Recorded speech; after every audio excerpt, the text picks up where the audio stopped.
Most people didn't notice the night security guard at Meridian Financial Tower.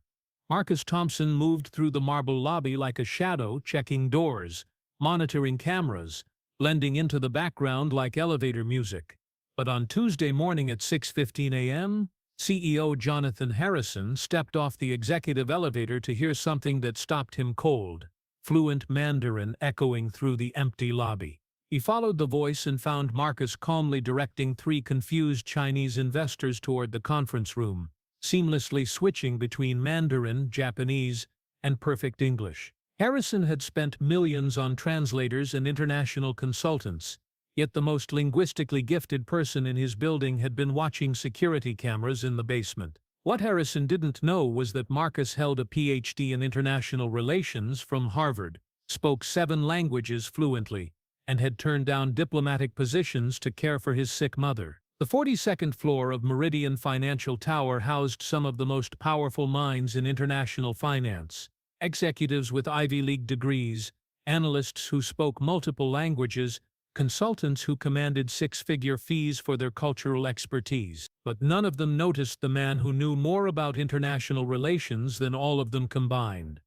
Marcus Thompson had been working the night shift at Meridian Financial for 8 months. His job was simple: patrol the building from 10 p.m. to 6 a.m., monitor security cameras, check that doors were locked, and make sure no one unauthorized entered the premises. It was quiet work, solitary work, the kind of job that let him think while he walked through empty hallways lined with awards and accolades that belonged to other people.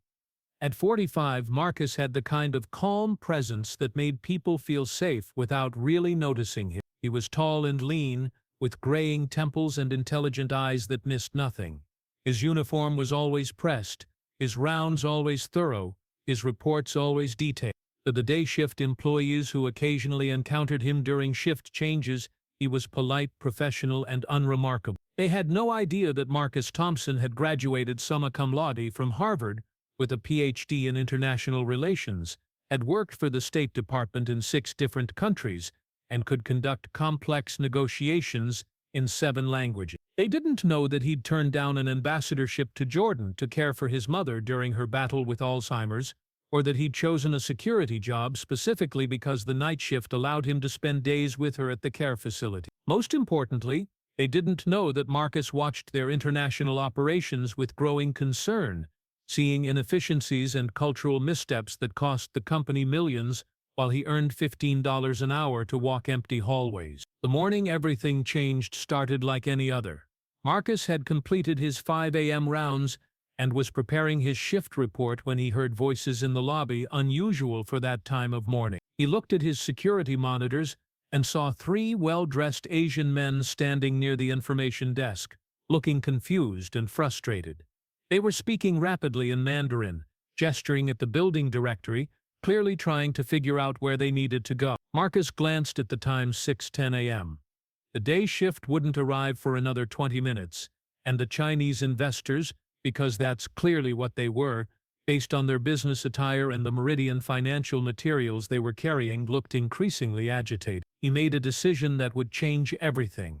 Marcus took the elevator to the lobby and approached the 3 men with a respectful bow, a gesture that immediately caught their attention.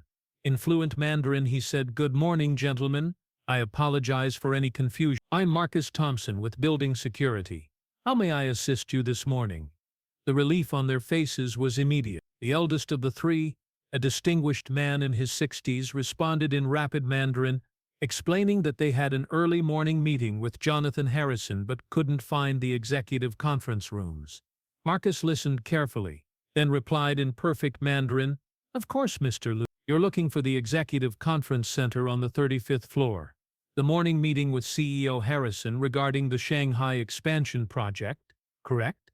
When Mr. Liu nodded in surprise, Marcus continued, "I'll escort you personally and ensure everything is prepared for your meeting." As they walked toward the executive elevators, Marcus seamlessly switched to Japanese when he noticed one of the men was more comfortable in that language, discussing the proper protocol for the morning's presentation. The 3rd gentleman mentioned he was from their Singapore office, so Marcus transitioned to impeccable English, with just a hint of the formal British accent that international businessmen respected. What Marcus didn't notice was CEO Jonathan Harrison stepping off his private elevator just in time to witness the entire exchange. Harrison stood frozen, watching his night security guard conduct what amounted to a diplomatic reception in the middle of his lobby. In his 23 years of building Meridian Financial into a global powerhouse, Harrison had never seen such fluid, culturally appropriate communication. His own international relations team, with their expensive degrees and consulting fees, often struggled with the kind of nuanced interaction he was witnessing. As Marcus guided the investors toward the elevator, Harrison quietly followed, his mind racing. Who was this man? How had a security guard learned to speak multiple languages with such sophistication? And why was someone with these abilities working the night shift for $15 an hour? Harrison watched Marcus bow respectfully as the elevator doors closed, then turned back toward the security desk. "Excuse me," Harrison called out. Marcus looked up, startled to see the CEO at such an early hour. "Yes, sir, Mr. Harrison. Is everything all right? That was Mandarin, Japanese, and English you were just speaking." Marcus nodded carefully. "Yes." The gentleman seemed confused about the location of their meeting. "I wanted to make sure they found the right conference room." Harrison studied Marcus's face, looking for signs of the cultural training and linguistic education that such fluency required. "How many languages do you speak, Marcus?" "7, sir. 8 if you count Arabic, but I'm still working on my fluency in the financial terminology."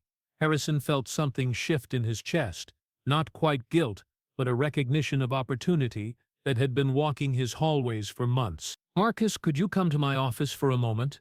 I think we need to talk." The executive elevator ride to the 42nd floor was silent. Marcus had never been in the CEO's private elevator, never seen the executive floor with its museum-quality art and panoramic views of Seattle's skyline. Harrison's corner office was larger than most people's apartments, with floor-to-ceiling windows overlooking Elliott Bay. "Please, sit down," Harrison said, gesturing to one of the leather chairs across from his desk. "Marcus, I have to ask, what's your background? Your educational background, I mean." Marcus shifted slightly, the weight of 8 months of careful invisibility suddenly feeling heavy. "PhD in International Relations from Harvard, sir. I worked for the State Department for 12 years. Mostly in Asia and the Middle East." Harrison leaned back in his chair, trying to process what he was hearing. "You worked for the State Department? As what?" "Cultural attaché, then deputy chief of mission in several embassies. I was offered the ambassador position in Jordan 3 years ago, and you turned it down to work security at my building." Marcus's jaw tightened slightly. "My mother developed Alzheimer's, sir. She needed full-time care, and the diplomatic life doesn't accommodate that kind of family responsibility. The night shift here allows me to spend days with her at the care facility." Harrison felt the full weight of his assumptions crashing down on him. Here was a man who had sacrificed a diplomatic career to care for his mother, working a job that utilized perhaps 1% of his capabilities, and Harrison had never bothered to look beyond the uniform. "Marcus, in your observation of our international operations, and I assume you've observed them, given your background, what would you say are our biggest challenges?" Marcus hesitated. "Sir, I'm not sure it's my place to." "It absolutely is your place. You have expertise that I've been paying consultants hundreds of thousands of dollars to provide. I want your honest assessment." Marcus took a breath. "Your Mandarin translator consistently uses the wrong honorifics when addressing senior Chinese executives, which signals disrespect even when your proposals are strong. Your cultural briefings for the Middle East operations ignore the religious calendar, which is why your last 3 meetings with Saudi partners were scheduled during prayer times. And your Japanese presentations focus too heavily on individual achievement rather than group harmony, which makes your executives appear arrogant to potential partners." Harrison stared at Marcus, realizing that this man had identified issues that had been costing them millions in lost deals. "You've noticed all of this from working the night shift?" "I review the international correspondence that comes through security protocols, sir. And I've observed the aftermath of cultural misunderstandings in the meetings that run late." Before Harrison could respond, his assistant's voice came through the intercom. Mr. Harrison, the Chinese delegation is here for the Shanghai expansion meeting. Harrison looked at Marcus, then made a decision that would reshape his understanding of talent and opportunity. Marcus, I want you to sit in on this meeting, not as security, but as a cultural consultant. Sir, I don't think it's happening. And after this meeting, you and I are going to have a much longer conversation about your future at this company. Rehook 1. Middle. What happened next would transform not just Marcus's life, but Harrison's entire approach to recognizing talent. Because sometimes the most valuable person in your organization is the one you've never really seen. The Shanghai expansion meeting was supposed to be a formality. Meridian Financial had been courting Chinese partners for 6 months, and today's meeting would finalize a $200 million joint venture. But as Marcus quietly entered the conference room behind Harrison, he could immediately sense the tension. The Chinese delegation, led by Mr. Lu Wei, sat stiffly across from Meridian's international team. Harrison's head of international development, Patricia Chen, who despite her Chinese surname spoke only basic Mandarin, was struggling through a presentation that was clearly not landing well. Marcus watched Mr. Lu's body language, noted the way the Chinese executive exchanged glances when certain terms were used, and recognized the signs of a deal that was about to fall apart due to cultural miscommunication. Harrison introduced Marcus simply as a cultural consultant, and Miss Lu's eyes lit up with recognition from their earlier encounter in the lobby. In fluent Mandarin, Mr. Lu addressed Marcus directly, bypassing Patricia entirely. Marcus listened carefully, then turned to Harrison. Mr. Harrison, Lu is concerned about the presentation's focus on Meridian's individual achievements rather than the partnership's mutual benefits. In Chinese business culture, emphasizing your own success before acknowledging the partner's contributions signals that you view them as junior partners rather than equals. Harrison nodded, beginning to understand. What would you recommend? Marcus asked Miss Lu's permission to address the group, then delivered a brief presentation in Mandarin that reframed the entire joint venture as a meeting of equals, emphasizing shared goals and mutual respect.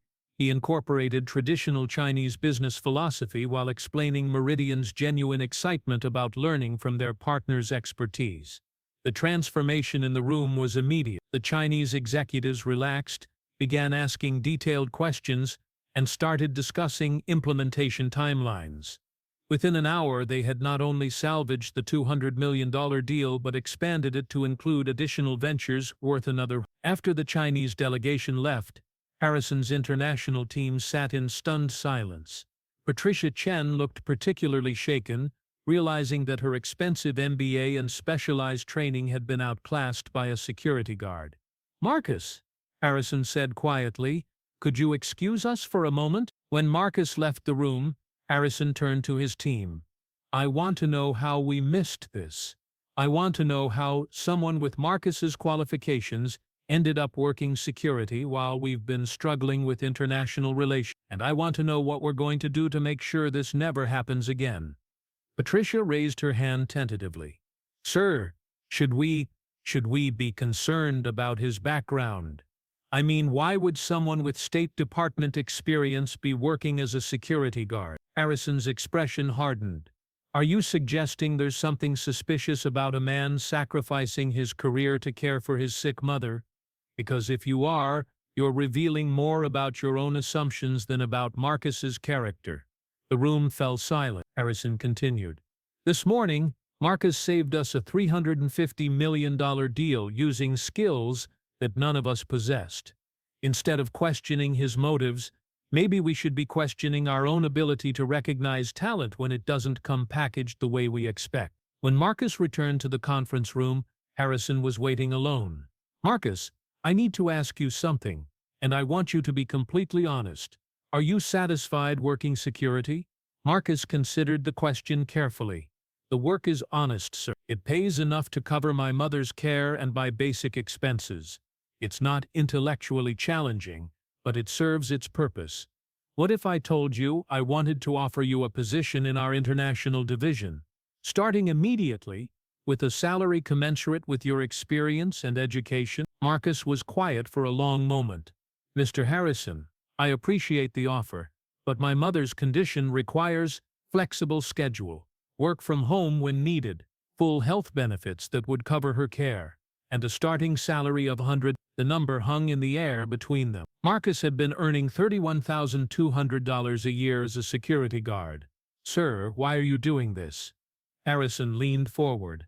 "Because this morning I realized that talent doesn't always come wearing a three-piece suit and carrying an Ivy League diploma. Sometimes it comes wearing a security uniform, speaking 7 languages, and saving million-dollar deals during its morning coffee break.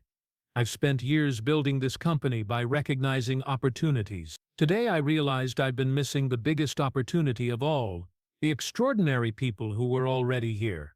Marcus felt something inside him that had been dormant for years begin to stir. The intellectual challenge he'd missed, the opportunity to use his skills for something meaningful again, the chance to build something important while still caring for his mother. "I'd like to accept your offer, Mr. Harrison." "Good, but I have one condition." Marcus raised an eyebrow. "I want you to help me redesign our approach to recognizing talent throughout this organization. I have a feeling you're not the only person we've been underestimating." Over the following months, Marcus Thompson transformed from night security guard to Director of International Relations at Meridian Financial. His cultural expertise and linguistic abilities opened doors that had been closed to the company for years. He negotiated partnerships in 6 countries, prevented cultural misunderstandings that could have cost millions, and trained other employees in the nuanced art of international business communication. But more importantly, Marcus worked with Harrison to implement a company-wide talent recognition program. They discovered an administrative assistant who held a master's degree in data science, a maintenance worker who was a published poet, and a cafeteria manager who spoke 4 languages and had run refugee assistance programs. Marcus's mother passed away peacefully 2 years later, surrounded by the family she'd taught to value education and service. At her funeral, Marcus spoke about the lessons she'd given him about the dignity of all work and the importance of treating every person with respect regardless of their position. Rehook 2. Final 5 years later, Marcus Thompson was named Vice President of Global Operations at Meridian Financial. The company's international revenue had increased by 400%, and their reputation for cultural sensitivity made them the preferred American partner for businesses across Asia and the Middle East. But Marcus never forgot the months he spent walking empty hallways, watching security cameras, and being invisible to people who couldn't see past his uniform. In his new office, with its view of the Seattle skyline and walls lined with diplomatic commendations, he kept a small framed photo of himself in his security guard uniform as a reminder that talent exists everywhere, in every uniform, at every level of every organization. Harrison, now in his 70s, often told the story of the security guard who spoke 7 languages and saved a $350 million deal. But more than that, he talked about the morning that taught him to truly see the people around him. But perhaps the most important change Marcus brought to Meridian Financial wasn't in their international operations. It was in their corporate culture. Harrison established the Marcus Thompson Scholarship Program, providing educational opportunities for all employees regardless of their current position. The company began conducting skills assessments that looked beyond job titles, discovering hidden talents throughout their workforce. Sarah Martinez, who cleaned the executive offices, turned out to be a certified public accountant who had been unable to find work due to a gap in her resume while caring for her disabled son. David Kim, who worked in the mailroom, held an engineering degree and had innovative ideas for improving the building's energy efficiency. Elena Rodriguez, who managed the cafeteria, spoke 4 languages and had coordinated international humanitarian missions before immigrating to the United States. These discoveries led to the creation of Meridian's Hidden Talents Initiative, a program that Harrison and Marcus co-developed to identify and nurture overlooked potential throughout the organization. The program included mentorship opportunities, flexible work arrangements for employees with family responsibilities, and pathways for advancement that didn't require traditional credentials. The initiative gained national attention when Harvard Business School wrote a case study about Meridian's approach to talent recognition. Marcus was invited to speak at conferences about cultural competency and workforce development, but he always emphasized that his story wasn't unique. Every organization had Marcus Thompsons walking their halls, waiting for someone to look beyond appearances and assumptions. 3 years after Marcus's promotion, Meridian Financial was named one of the best places to work by Fortune magazine. Their employee retention rate was the highest in the industry, and their international revenue continued to grow exponentially. More importantly, they had created a workplace where people's potential wasn't limited by their current position or background. Harrison often reflected on how a chance encounter in an empty lobby had transformed not just 2 lives, but an entire organization. He realized that recognizing Marcus's talent hadn't been an act of charity, it had been one of the smartest business decisions of his career.